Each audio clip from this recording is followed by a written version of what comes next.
যখন আদম আলাইহিস সালাতু ওয়াস সালাম ফেরেশতাদের কাছে গেলেন, আল্লাহ তাআলা শিক্ষা দিলেন, তুমি তাদেরকে কুল আসসালামু আলাইকুম, হে আদম তুমি ফেরেশতাদেরকে বলো আসসালামু আলাইকুম। কি বলতে বললেন?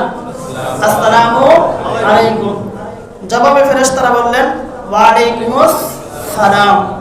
এবার আদম আলাইহিস সালাতু ওয়াস সালাম পুনরায় আল্লাহ তাআলার কাছে ফিরে আসেন, পুনরায় আল্লাহ তাআলার কাছে ফিরে আসেন। তার এখান থেকে কি বুঝতে পারলেন?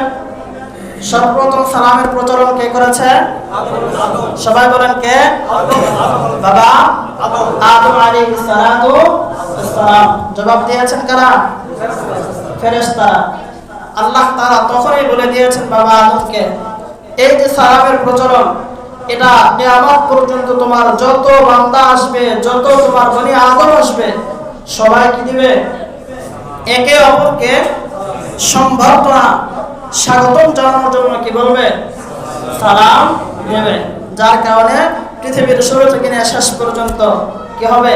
যখনই মানুষ একজন আরেকজনকে স্বাগতম জানাবে তখন কি বলবে? বলেন আসসালামু আলাইকুম। শিখতে হবে, অনেকগুলো বিষয় আজকে শেখার আছে। তাহলে প্রথম গেল এইটা সালামের সূচনা কোথেকে হলো? বাবা আদম আলাইহিস সালাতু ওয়াস সালাম থেকে শুরু হলো, আর এটা কিয়ামত পর্যন্ত মুসলিম উম্মাহর উপর কি থাকবে? চলতে থাকবে।